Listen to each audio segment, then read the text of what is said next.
किए थे।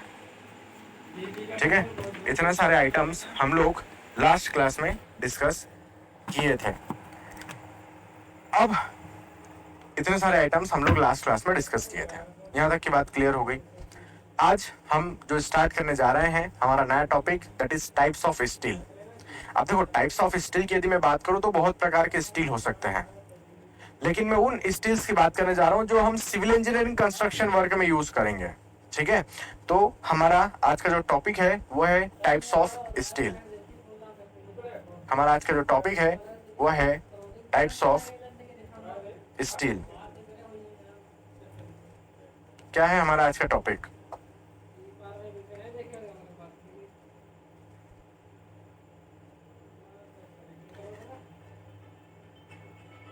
भाई मेरे को इसका दूसरा मार्कर ला दो यार। एक वो वाला कहाँ है मेरा मोटिव, उसका वाला ये नहीं चलेगा यार। हाँ, दूसरा एक बार देखो जरा जल्दी से, दूसरे को किसी को दिया हो ये वाला, है ना? तो हम लोग यहाँ पर देख रहे हैं, क्या देख रहे हैं हम लोग यहाँ पर देख रहे हैं? Types of steel.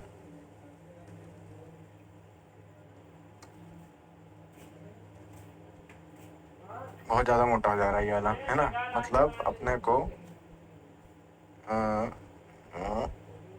ये वाला यदि अपन करें,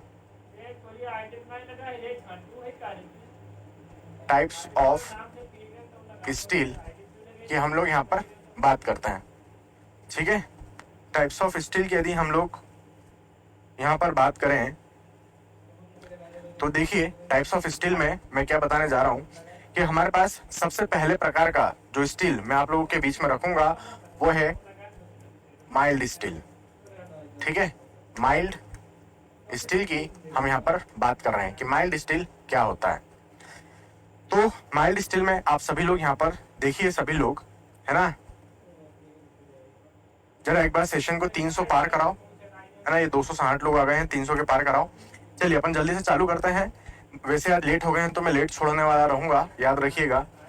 माइल्ड स्टील की अपन यहाँ पर बात कर रहे हैं तो इसमें अपन क्या लिखेंगे कि जो माइल्ड स्टील होता है उसके कैरेक्टरिस्टिक स्ट्रेंथ कितनी रहेगी। तो मैं यहाँ पर लिख रहा हूँ कि पॉइंट वाइज अपन लिखेंगे। कैसा लिखेंगे अपन? पॉइंट वाइज लिखेंगे। तो मैंने लिखा माइल्ड स्टील के अंदर पॉइंट नंबर ए की कैरेक्टरिस्टिक स्ट्रेंथ, कैरेक्टरिस्टिक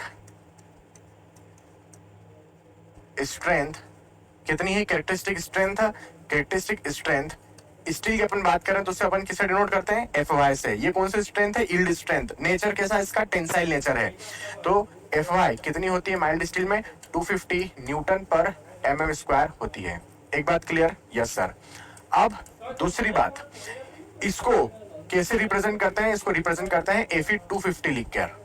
क्या लिखकर इसको रिप्रेजेंट करेंगे? एफ कैपिटल रहेगा, Fe 250 लिखकर इसको रिप्रेजेंट करते हैं, जिसको हम यहां पर बोलते हैं grade of steel. Grade of steel हम इसको यहां पर बोलते हैं। इसी को प्लेन रेनफोर्समेंट के नाम से भी जाना जाता है। प्लेन स्टील रेनफोर्समेंट में जब भी R/F लिख रहा हूं मतलब मैं रेनफोर्समेंट लिख रहा हूं। ठीक है, तो इसी को आप प्लेन स्टील रेनफोर्समेंट भी बोलते हैं। प्लेन क्यों बोलते हैं? क्योंकि इस स्टील की जो सरफेस होती है वो स्मूथ होती है, इसके ऊपर इस तरीके से ग्रूव्स नहीं मौजूद होते हैं। आप लोगों ने देखा होगा दो प्रकार का स्टील, एक होता है ऐसा स्टील जिसकी सरफेस स्मूथ होती है, उसके ऊपर ग्रूव्स नहीं होते हैं, उसको प्लेन रेनफोर्समेंट बोलते हैं। ठीक है, तो और एक आपने देखा होगा जिसके ऊपर ग्रूव्स मौजूद होते हैं, उसको HYSD स्टील बोलते हैं। उसके बारे में भी हम अभी पढ़ेंगे। तो मैं यहां पर बोल रहा हूं कि प्लेन स्टील रेनफोर्समेंट हम इसको बोल सकते हैं। अब आगे बढ़ते हैं। इसके अंदर जो माइल्ड स्टील है, इस माइल्ड स्टील की जो डक्टिलिटी थी वो बहुत ज्यादा होती है। सो highly ductile material, highly ductile steel material, highly ductile material है ये। ठीक है, डक्टिलिटी इज वेरी हाई, है ना? As compare to other type of steels the ductility is very high. अब बात आती है sir what is the meaning of ductility. तो यहां पर उस डक्टिलिटी के मीनिंग को मैं अभी समझाता हूं, उसके पहले मैं एक पॉइंट और लिख रहा हूं। Yield plateau is present, yield plateau, yield plateau, yield plateau is present yield plateau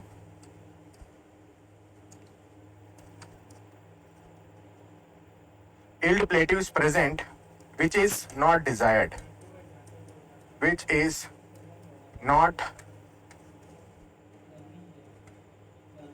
desired, ठीक है, जो कि डिजायर्ड नहीं है बिल्कुल भी। अब इन दोनों को हम समझते हैं, हम इनका मीनिंग सब समझ चुके हैं, इन दोनों को हम समझते हैं कि इसका क्या मीनिंग होता है।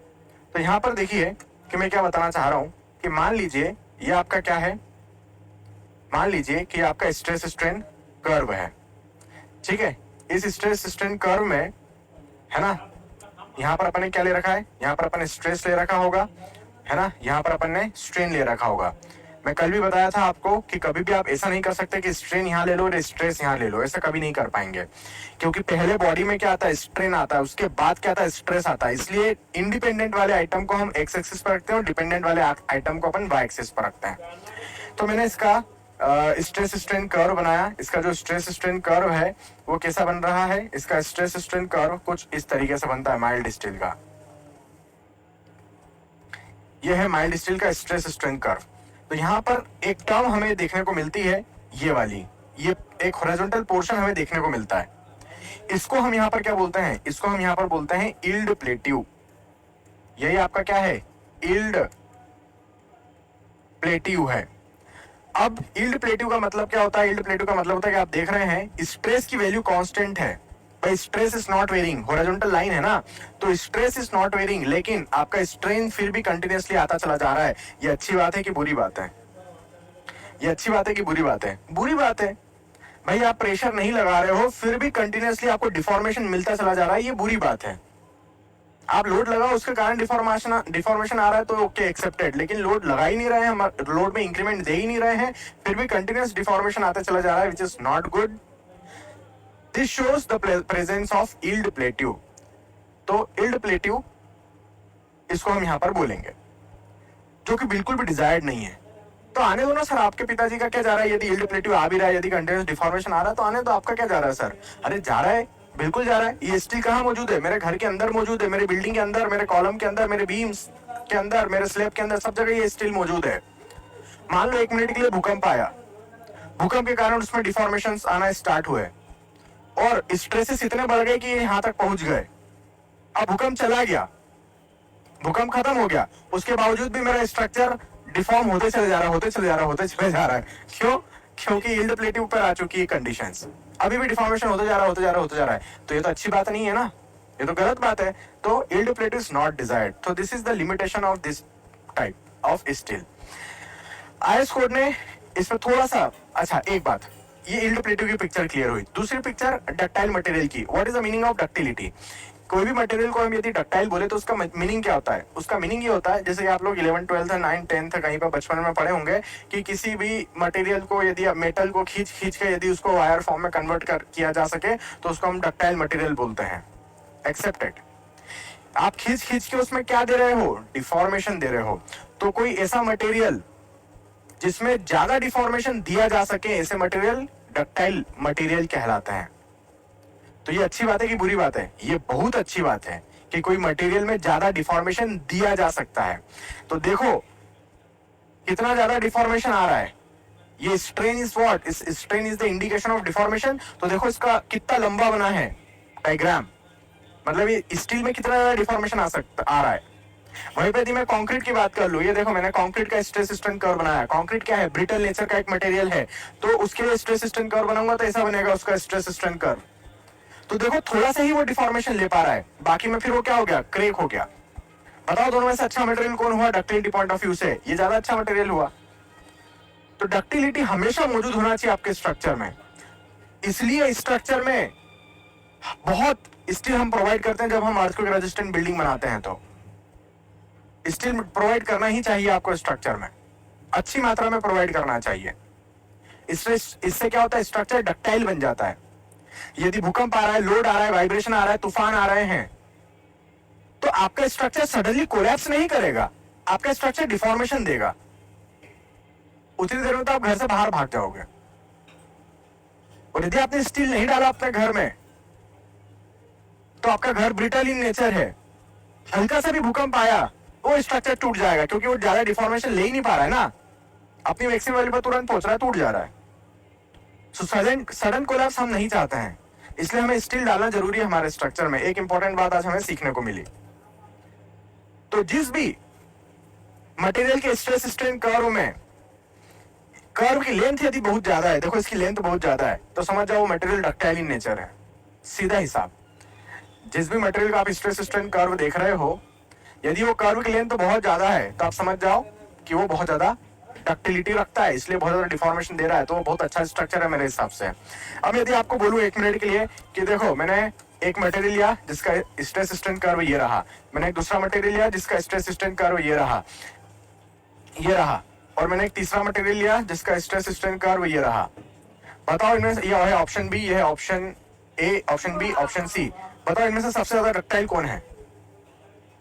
Which material is more ductile among all this 3 items A B C? Comment करके बताओ जरा जल्दी से। और ये 300 पार करो, 280 लोग हैं, कुछ 278।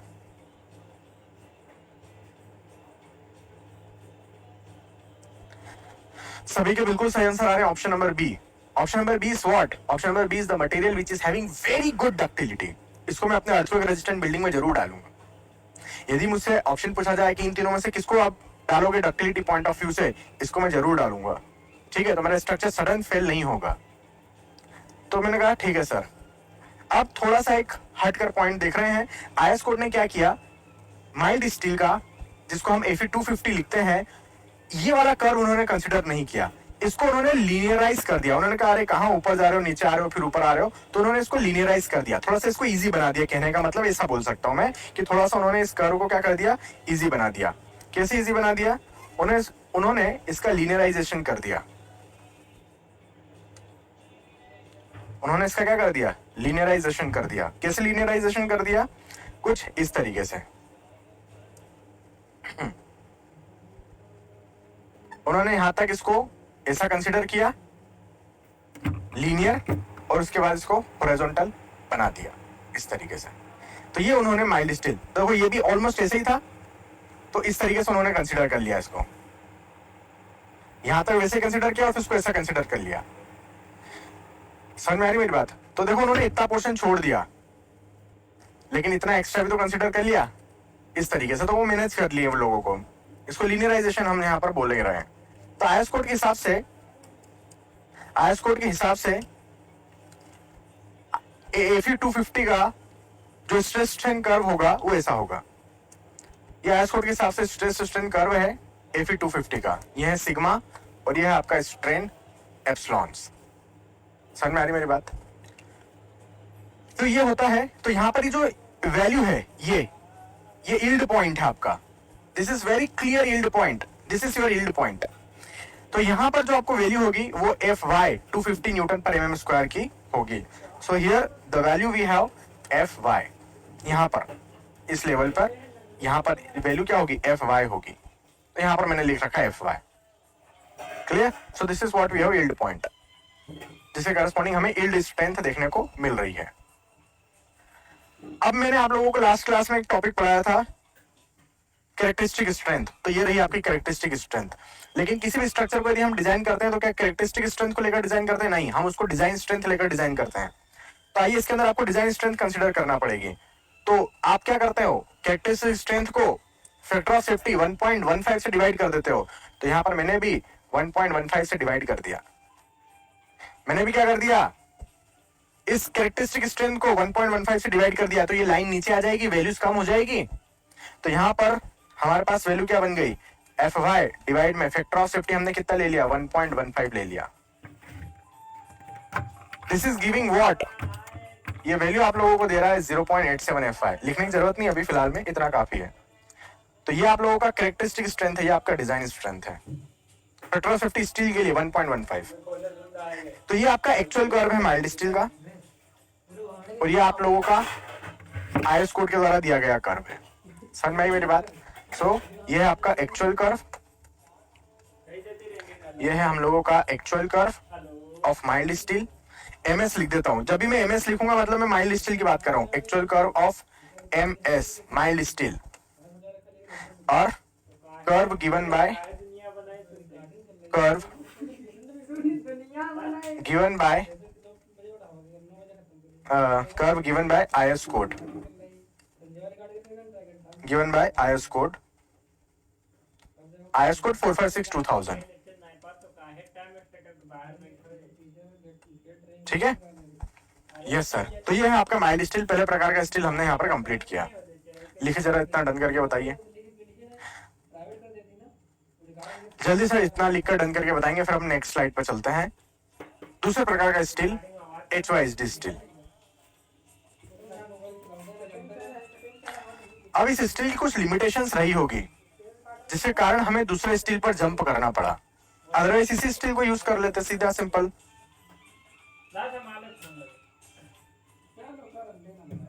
ठीक है,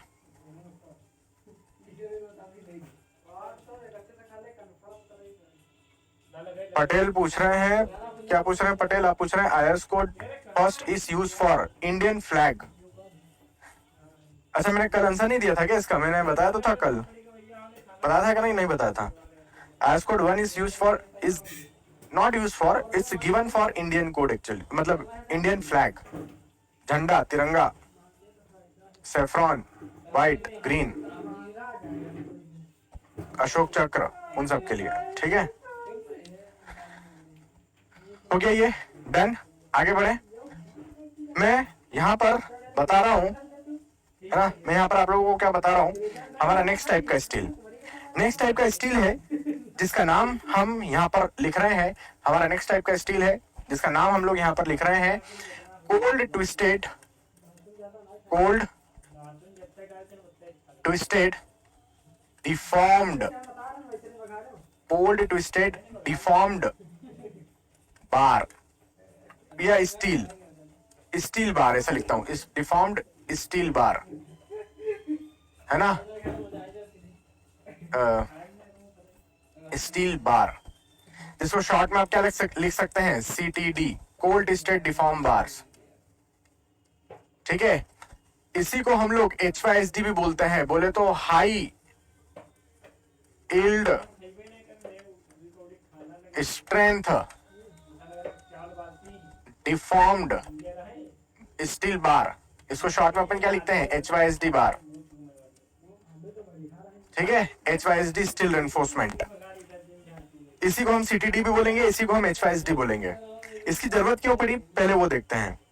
हमने अभी माइल्ड स्टील पढ़ा, माइल्ड स्टील में हमें क्या देखने को मिल रहा था, दो प्रॉब्लम्स हमें देखने को मिल रही थी। पहली प्रॉब्लम कि जो यील्ड स्ट्रेंथ है वो काफी कम है, ओनली 250 न्यूटन पर mm², पहली बात।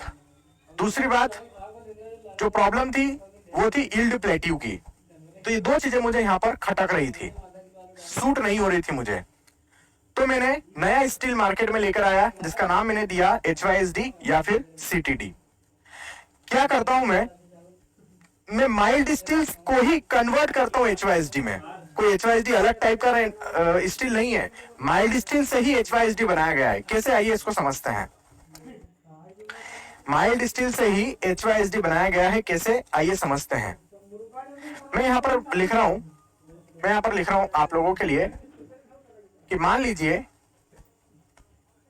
ये हमारा स्ट्रेस स्ट्रेन कर्व था, है ना। यहाँ पर हम लोगों ने क्या ले रखा है, यहाँ पर हम लोगों ने स्ट्रेस ले रखा होगा और यहाँ पर हम लोगों ने स्ट्रेन ले रखा होगा।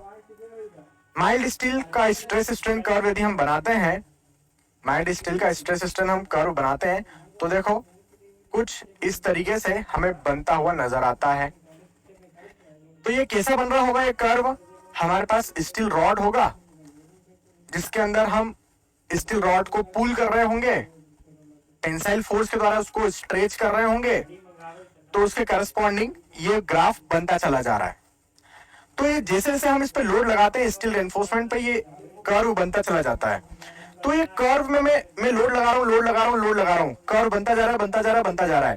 तो जैसे ही ये कर्व यील्ड प्लेट्यू को क्रॉस करता है, मैं लोड लगाना बंद कर देता हूं।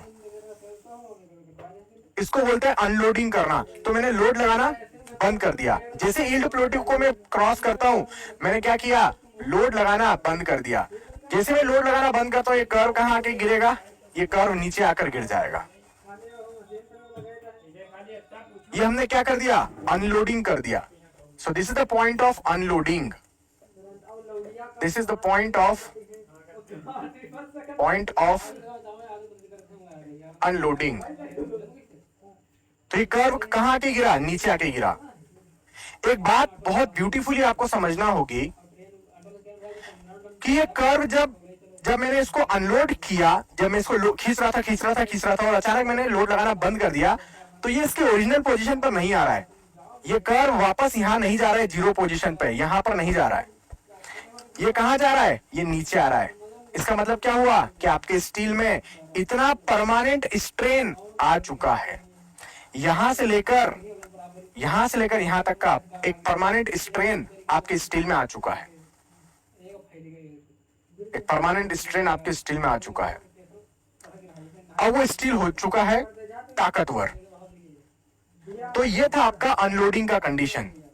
आपने क्या कर रखा था, अनलोड कर रखा था, तो ये ग्राफ डाउन आकर गिर गया था नीचे.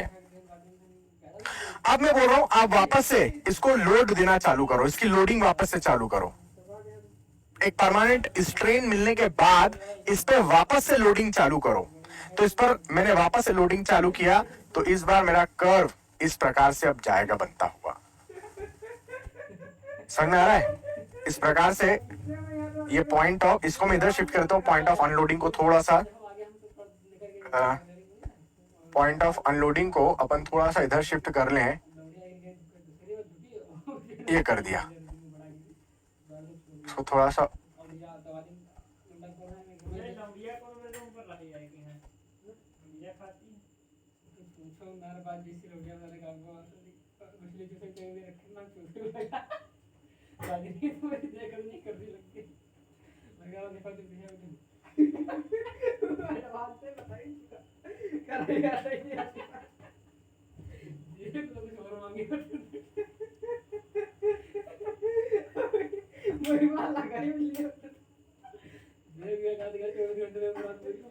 ठीक है. तो ये आपके पास क्या आ गया है, एक नया कर्व हमें देखने को मिल रहा है. ये हमने यहां पर क्या किया है, इसको रीलोड किया है. सो दिस इज योर रीलोडिंग. तो जब मैं इसको रीलोड करता हूं तो इस बार मेरा कर्व और ऊपर तक जाता है, मेरा कर्व और ऊपर तक चला जाता है. तो आपको एक नया स्ट्रेस स्ट्रेन कर्व बनता हुआ नजर आ रहा होगा. ये एक आपका क्या हो चुका है, एक नया कर्व बन चुका है. तो हमारे पास क्या हो चुका है, एक नया स्ट्रेस स्ट्रेन कर्व बन चुका है. आप देखिए मेरे पास क्या हो चुका है, मेरे पास एक नया स्ट्रेस स्ट्रेन कर्व बन चुका है कुछ इस तरीके से. ये देखिए, ये नया वाला कर्व मैंने यहां पर बना रखा है. यही आपका HYSD है. This is what we have, the HYSD और CTD बार. और ये जो प्रोसेस मैंने किया है इसको बोलते हैं कोल्ड वर्किंग प्रोसेस. इसको हम लोग क्या बोलते हैं, कोल्ड वर्किंग प्रोसेस बोलते हैं. ऐसा क्यों हुआ कि इस बार ये और ऊंचा तक गया, क्योंकि आपने उसमें परमानेंट स्ट्रेन दे दी थी, वो हार्ड हो चुका था, टेनासिटी आ चुकी थी उसके अंदर. अब यदि दोगे तो और ज्यादा ताकत लेने के बाद फिर खत्म हो जाएगा.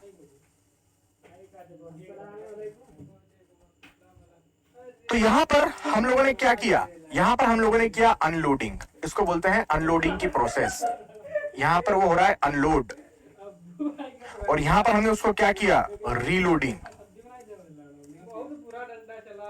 हमने यहां पर उसको क्या किया, रीलोडिंग किया.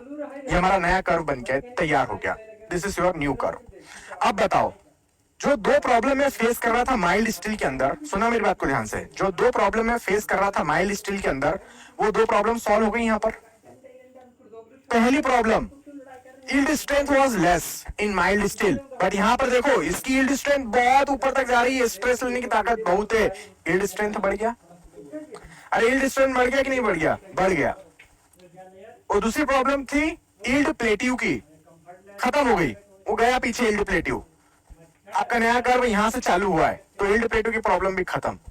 सो both the problems we have finished from the mild steel. लेकिन ये दो प्रॉब्लम खत्म करने के चक्कर में मेरे पास यहां पर एक नई प्रॉब्लम खड़ी हो जाती है HYSD के अंदर, और वो क्या है, लेस डक्टिलिटी की। ये देखो कर्व कितना कम है, ऑलमोस्ट ब्रिटल टाइप का कर्व देखने को मिल रहा है। हालांकि डक्टिलिटी है, HYSD में भी अच्छी खासी डक्टिलिटी है, उसको भी वायर फॉर्म में कन्वर्ट किया जा सकता है, लेकिन in comparison to the mild steel ductility इसकी कम हो चुकी है। देखो माइल्ड स्टील का कर्व कितना आगे तक जा सकता था, इसका कर्व बस इतना ही गया और रुक गया, रप्चर हो जाएगा इसके बाद। मतलब ये जो नया स्टील बना है, मैं एक्सेप्ट कर रहा हूं कि इसके अंदर इंडिकेटर नहीं है, मैं एक्सेप्ट कर रहा हूं कि इसकी यील्ड स्ट्रेंथ ज्यादा है, लेकिन फिर भी इसकी डक्टिलिटी क्या है? कम है। इसकी डक्टिलिटी क्या है? कम है। तो मेरे को एक बात बताओ, अर्थक्वेक रेजिस्टेंट बिल्डिंग यदि आपको बनाना है तो कौन सा स्टील ज्यादा सुटेबल होगा? HYSD या माइल्ड स्टील? इस HYSD के अंदर मुझे 2 ग्रेड मिलेगी अभी, एक मिलेगी Fe415, एक मिलेगी Fe500, 2 ग्रेड मिल सकती है। तो यदि मुझे अर्थक्वेक रेजिस्टेंट स्ट्रक्चर बनाना है तो बेस्ट सुटेबल है माइल्ड स्टील का यूज करना, Fe250 का। लेकिन चूंकि इसकी यील्ड स्ट्रेंथ कम है, स्ट्रक्चर ज्यादा हेवी बनाना पड़ेगा फिर उस केस में, ज्यादा स्टील डालना पड़ेगा उस केस में, तो आप Fe415 यूज कर लो, ये भी HYSD ही है। लेकिन Fe500 हम अर्थक्वेक रेजिस्टेंट बिल्डिंग में बिल्कुल भी उपयोग में नहीं लाते हैं। ये याद रखना, कई बार इंटरव्यू में पूछ लेते हैं कि ऐसी कौन सी ग्रेड है जहां तक, या वो कौन सी ग्रेड है जहां तक आप स्टील का उपयोग कर सकते हैं अर्थक्वेक रेजिस्टेंट बिल्डिंग में। What is the maximum grade of steel which can be used in the construction of earthquake resistant buildings? आपका आंसर तुरंत आना चाहिए, Fe415 is the maximum grade, इसके beyond आप नहीं जा सकते। आप Fe500 उपयोग ही नहीं कर सकते earthquake resistant में। या तो Fe250 यूज करिए या Fe415 यूज करिए। What is the reason? The reason is only ductility। भाई Fe500 तो ज्यादा अच्छा है ना, देखा जाए तो इतनी ज्यादा 500 न्यूटन पर मीटर स्क्वायर की स्ट्रेंथ दे रहा है, फिर भी हम उसको नहीं लेना चाहते earthquake resistant में। क्यों? क्योंकि उसकी डक्टिलिटी कम है। तो स्ट्रेंथ भी हमेशा सब कुछ नहीं होती, दूसरी भी चीजें पिक्चर में मायने रखती है। ठीक है, स्ट्रेंथ भी हमेशा सब कुछ नहीं होती जीवन में। तो यहाँ पर हम यही बात कर रहे थे। पहली बात हमारी ये हुई कि हमारे पास ये जो नया स्टील बनकर रेडी हुआ है ना, ये नया स्टील बनकर रेडी हुआ है, इसी को हम यहाँ पर क्या बोलते हैं? HYSD बोलते हैं, या फिर हम इसको CTD बोलते हैं, हाईली स्ट्रेंथ डिफॉर्मर और CTD 12 इसको बोल सकते हैं। तो आइए इसके बारे में मैं आप लोगों को थ्योरी बता देता हूँ, है ना। इसके बारे में हम लोग थ्योरी लिख लें। जरा पहले ये 2 कर्व आप लोग बना लो, है ना। पहले थोड़ा सा आप ये 2 कर्व बना लो।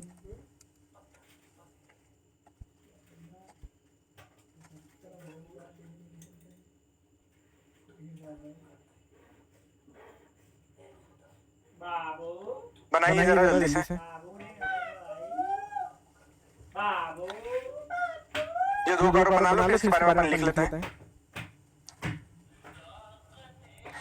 तो देखो हमारे 2 फायदे हो गए। यील्ड स्ट्रेंथ ज्यादा मिल गया यहाँ पर, यील्ड स्ट्रेंथ ज्यादा मिल गया। यील्ड डिफेक्टिव की प्रॉब्लम खत्म हो गई। लेकिन 2 प्रॉब्लम खड़ी हो गई मेरे सामने यहाँ पर। एक प्रॉब्लम तो डक्टिलिटी, जैसे मैं आपको बताया कि भैया यहाँ पर डक्टिलिटी कम हो गई है। एक और प्रॉब्लम यहाँ पर खड़ी हो गई है। कौन सी? यील्ड पॉइंट यहाँ पर मुझे पता नहीं लग रहा है इस कर्व में। ये कर्व इतना स्मूथ है कि मुझे इसके अंदर यील्ड पॉइंट ही पता नहीं लग रहा है कि यील्ड कहां से स्टार्ट हो रही है। यहाँ पे पता लग जाता था, इसको अपन अपर यील्ड पॉइंट बोलते थे। ये ग्राफ जैसे ऊपर जाता था, इसको अपन अपर यील्ड पॉइंट बोलते थे। इसको लोअर यील्ड पॉइंट इस तरीके से जहां से यील्ड चालू हो रही है, प्रोपोर्शनलिटी चालू हो रही है। तो यहाँ पर क्लियरली मेंशन थी चीजें, स्लोप में चेंज देखने को मिल रहा था, है ना। तो यहाँ पर तो हमें आइडेंटिफाई नहीं हो पा रहा है कि यील्ड पॉइंट कहां है, यहाँ है, वहां है, वहां है, वहां है, पता ही नहीं लग पा रहा है। तो 2 चीजें हमारे पास प्रॉब्लम के तौर पर खड़ी हो गई यहाँ पर। हमने 2 प्रॉब्लम सॉल्व की तो 2 प्रॉब्लम खड़ी हो गई, एक डक्टिलिटी की, एक यील्ड पॉइंट की। समझ में आ रही बात? एक बात। दूसरी बात, इसका पिता कौन? Mild steel. तो जितने भी अपन यहाँ पर स्टील की बात करेंगे, इसके बाद एक स्टील और मैं पढ़ाऊंगा TMT। सब जगह आपने लिखा देखा होगा एडवर्टाइजमेंट के लिए, जगह जगह लिखा रहता है कि हमारे यहाँ TMT रेनफोर्समेंट मिलता है, खरीद सकते हैं। वो TMT का भी पिता कौन? Mild steel.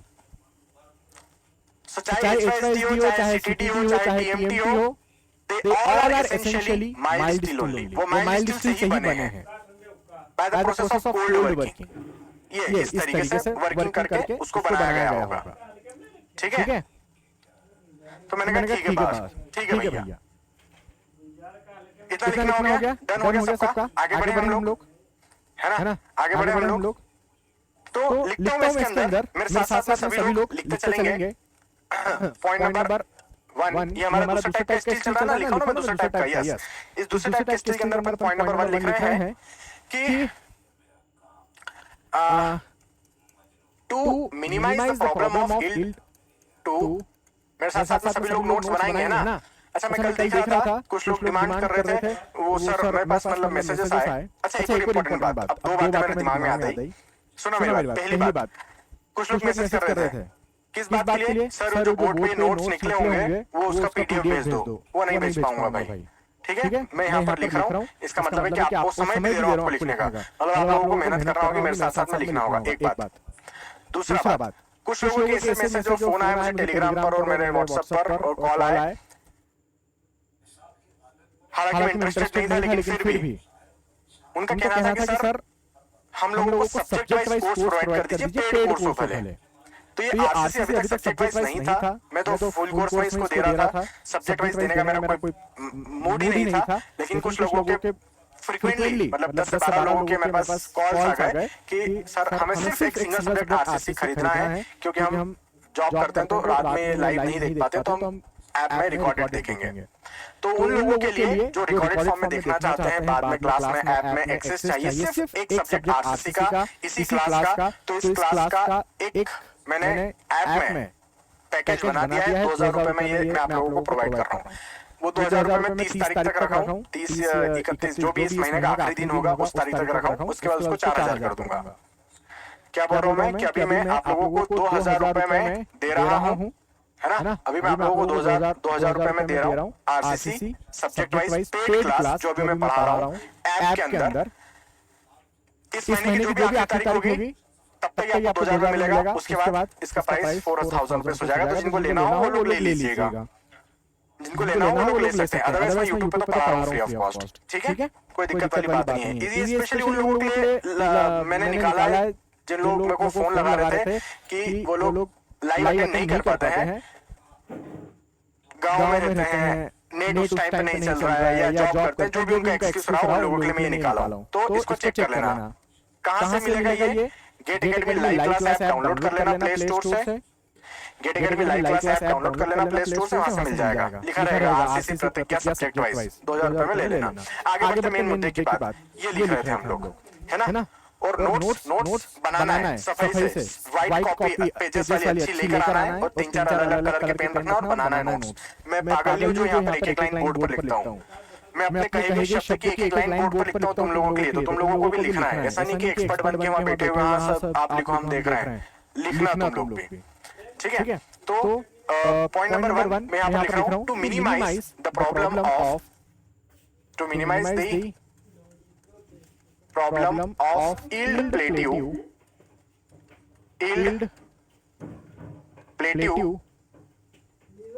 of mild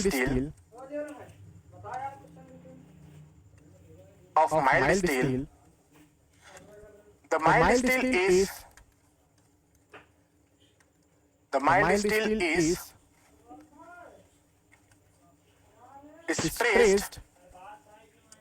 The mild steel is stressed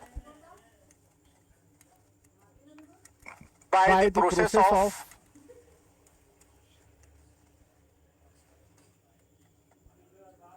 stretching, by the process of खींच कर, by the process of stretching या फिर twisting, by the process of stretching or twisting, the mild steel is stressed beyond the yield plateau. एक second point यहाँ पर एक the mild steel is stressed beyond the yield plateau, beyond the, इसको इधर shift कर देता हूँ थोड़ा सा, एक सेकंड। हाँ,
जो अरबाज भाई हैं दाल उबरा गई है।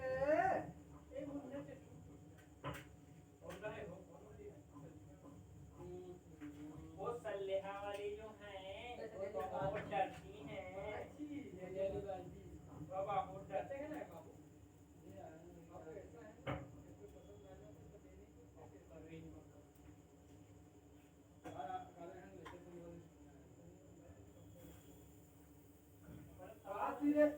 कपड़े कर ले मोड़ा इतना बांध दे बाजार में लड़ाई भी या खाली जगह पे काम भाई